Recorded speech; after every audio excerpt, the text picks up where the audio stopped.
दोस्तों आजकल spy thriller movies का अपना अलग ही क्रेज है क्योंकि इन फिल्मों में जासूसों द्वारा जो काम किए जाते हैं शायद हम उनके बारे में और जानना चाहते हैं और यही वो रीजंस हैं कि ऐसी फिल्में बहुत ज़्यादा पसंद की जाती हैं। एग्जांपल के तौर पर YRF का स्पाई यूनिवर्स, हॉटस्टार का स्पेशल ऑप्स या फिर बेबी, मद्रास कैफे जैसी फिल्में और ना जाने ऐसी कितनी फिल्में और वेब सीरीज़ जिनको देखने के लिए लोगों में एक अलग ही उत्सुकता रहती है। ठीक इसी थीम के साथ नेटफ्लिक्स पर एक वेब सीरीज आई है सारे जहां से अच्छा, और फाइनली मैंने इसको देखा जिसमें प्रतीक गांधी लीड रोल में हैं। अब यार देश के सैनिकों की कहानियां सबको सुनाई जाती हैं क्योंकि वो दुनिया के सामने दिख भी रही होती हैं, लेकिन कुछ लोग ऐसे भी होते हैं जो छुपकर भी देश की सेवा करते हैं, जिनकी ब्रेवरी पर शायद उतनी ज़्यादा बात नहीं की जाती, उतनी ज़्यादा बातें लोगों के सामने भी नहीं आ पाती। और ये सीरीज ऐसे ही कुछ गुमनाम हीरोज़ की कहानी है। कहानी 70 के दशक के आसपास की है जहां दुनिया भर के देशों में परमाणु शक्ति बनने की होड़ मची हुई है।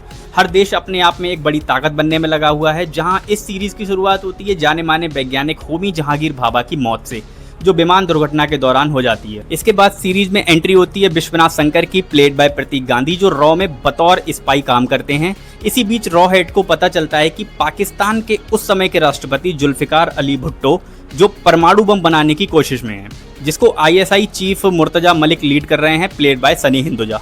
अब रॉ की टीम उनको रोकने के लिए मिशन पर निकलती है जिसको प्रतीक गांधी लीड करते हैं। तो क्या मुर्तजा और विश्वनाथ का फेस ऑफ पूरा एंटरटेनमेंट देता है या नहीं, इसके लिए आपको ये शो देखना पड़ेगा, जिसके 6 एपिसोड हैं जो 35 से 40 मिनट की एवरेज लेंथ के साथ स्ट्रीम हो रहे हैं नेटफ्लिक्स पर। अब भले ही सारे जहां से अच्छा एक काल्पनिक कहानी है, लेकिन बेस्ड ऑन ट्रू इवेंट्स है। इसमें देशभक्ति को एक स्टेप ऊपर करके दिखाया गया है, लेकिन सीरीज डायरेक्शन में कहीं ना कहीं थोड़ी पीछे दिखाई देती है। अब ऐसा इसलिए बोल रहा हूँ क्योंकि सीरीज के पहले 3 एपिसोड या यूं कहें तो आधी सीरीज तो अच्छी लगती है, लेकिन उसके बाद की कहानी ढीली पड़ने लगती है और एंगेजमेंट थोड़ा कम होने लगता है, क्योंकि इंडिया पाकिस्तान पर ऑलरेडी इतना कंटेंट, इतनी वेब सीरीज, इतनी मूवीज हम लोग देख चुके हैं कि अब और बर्दाश्त नहीं होता।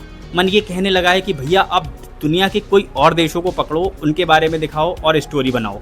अच्छी बात यह है कि ये सीरीज केवल 6 एपिसोड की है जो जल्दी से खत्म हो जाते हैं, इसलिए कहीं पर भी उस टाइप की बोरियत महसूस नहीं होती कि सीरीज को बंद कर दिया जाए।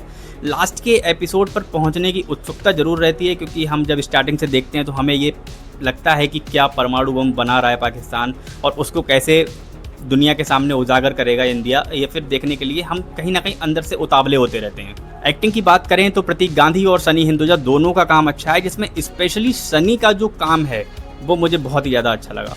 उनको हमने एस्पिरेंट जैसी सीरीज़ में भी देखा, बहुत अच्छी एक्टिंग की थी वहाँ पर, और यहाँ भी वो एक नंबर दिखे हैं। क्राइम पेट्रोल वाले अनूप सोनी, कृतिका कामरा, इनका भी परफॉर्मेंस बढ़िया था, लेकिन स्क्रीन टाइम उतना नहीं मिल पाया, तो सीरीज़ में कहीं ना कहीं ये लोग गायब दिखते हैं, बहुत ही गेस्ट अपीयरेंस की तरह बीच बीच में दिखाई दे जाते हैं बस। तो ओवरऑल देखते हुए ये एक डिसेंट वॉच सीरीज है जिसको मैं दूंगा 3 आउट ऑफ 5 स्टार्स। सीरीज में कई जगहों पर गालियां हैं, एक रसियन के साथ बैड सीन्स भी है, पाकिस्तान में जो अचानक से स्क्रीन पर आ जाता है पता भी नहीं लगता, तो भाई ये अपने आप से देख लेना कि कैसे मैनेज करना है उसको। तो ये था मेरा रिव्यू सारे जहां से अच्छा वेब सीरीज को लेकर। वीडियो अच्छा लगा हो तो लाइक करना और चैनल पर अगर पहली बार आए तो सब्सक्राइब जरूर कर लेना। मैं मिलूंगा अगले वीडियो में, बाय।